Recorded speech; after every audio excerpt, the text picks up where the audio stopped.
Olá pessoal, tudo bem? Aqui é a professora Andressa passando novamente. Eu espero encontrá-los bem, com saúde, respeitando a quarentena. Enfim, na nossa última aula a gente conversava sobre a questão dos direitos da personalidade, correto? Falamos da proteção da pessoa jurídica, das características que envolvem os direitos da personalidade. Também conversamos sobre a questão das correntes que orientam a proteção de direitos da personalidade, o justnaturalismo, ou conhecido como direito natural, o justpositivismo, ou direito positivo, são sinônimos, enfim. Agora nós devemos conversar sobre os direitos da personalidade em espécie. Algumas situações pontuais que acontecem efetivamente no nosso cotidiano e que estão diretamente ligadas ao direito da personalidade. O primeiro direito da personalidade, sem dúvida alguma, o mais importante, o direito à vida. Por que proteger o direito à vida? Uma das coisas nós já falamos. É importante saber quando é que se inicia a vida. E para isso nós temos as teorias natalista, a teoria concepcionista e assim por diante. Veja, por que elevar a vida a um patamar absoluto, indiscutível, indisponível, imprescritível para o direito? Pessoal, nós estamos falando de uma situação que é o que a gente chama de conditio sine qua non, ou seja, condição necessária para que haja outros direitos da personalidade. O sujeito só tem proteção à imagem porque ostenta a vida. O sujeito só tem a proteção de sua voz, do seu corpo, de sua integridade física, porque tem direito à vida. Então é um direito da personalidade estritamente relacionado com todos. Daí porque é interessante que o direito ele se oriente para uma proteção absoluta dessa vida, certo? Mas uma coisa que nós temos que conversar é, será que é possível relativizar esse direito à vida?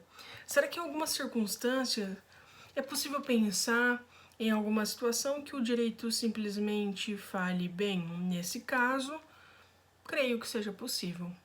Pessoal, nós veremos isso em relação a esse direito à personalidade, por exemplo, trabalhando especificamente algumas questões. Veja, a questão da eutanásia, que é sempre um calcanhar de Aquiles para o direito. É um problema no sentido teórico da coisa, de se discutir a possibilidade ou não de abreviação da vida. O que eu quero dizer com isso?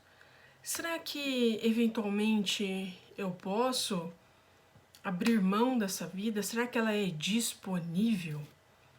Será que eu posso escolher abreviar minha vida? Ou alguém abreviar a minha vida? Ou de outro modo, também há uma questão por trás disso. Será que aquele que abrevia a vida de um sujeito, de um enfermo, no nosso ordenamento jurídico, responderá por alguma coisa? Ou o contrário, a eutanásia já é possível pela lei brasileira? São questões que nós veremos. De outra forma, também devemos pensar na questão do aborto, né?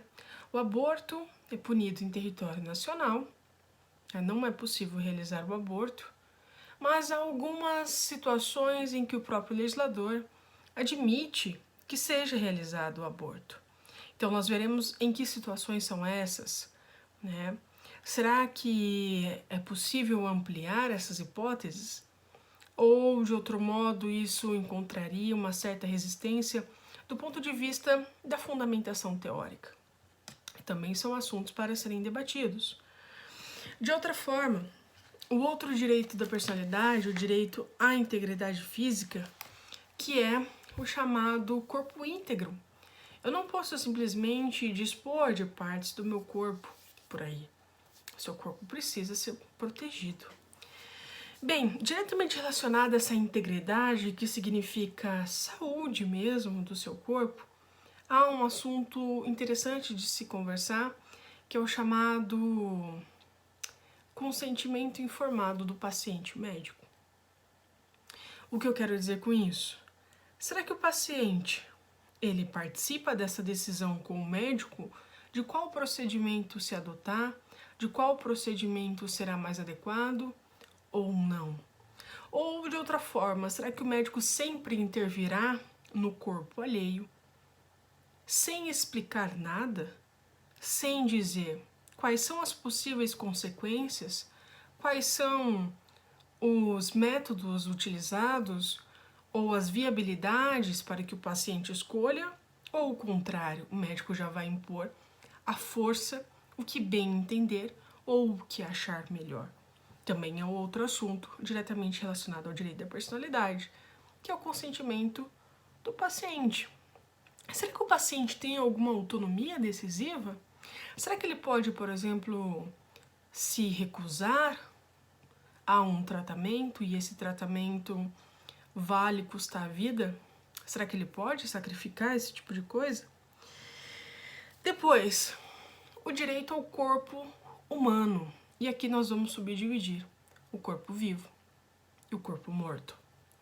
Em relação ao corpo vivo, por exemplo, será que é possível que eu me desfaça ou que eu disponha de determinadas partes do meu corpo? Por exemplo, será que é possível que eu disponha dos meus órgãos? A questão do transplante de órgãos, né? Será que eu posso vender o meu órgão ou não? Também é outro assunto para se debater. Ainda em relação à compra de órgãos também, né? Será que existe um mercado de compra, né? E tudo bem. Agora, em relação ao corpo morto, nós precisamos pensar quando é que se encerra a personalidade jurídica, como é que se faz o transplante de órgãos, né, ou a remoção de órgãos de um cadáver. Será que, como a personalidade jurídica se encerra com a morte, eu posso simplesmente fazer o que bem entender com esse cadáver? Ou será que ele será protegido pelos direitos da personalidade? Então nós precisamos entender se é possível fazer ou não alguma coisa com esse cadáver, se há algum limitativo, né, colocado pelo direito. É isso, pessoal. Nós trabalharemos juntos isso e desejo a vocês muita saúde, muita paz, muita esperança nesse momento tão duro e quero dizer que eu estou à disposição. Um abraço e até a próxima.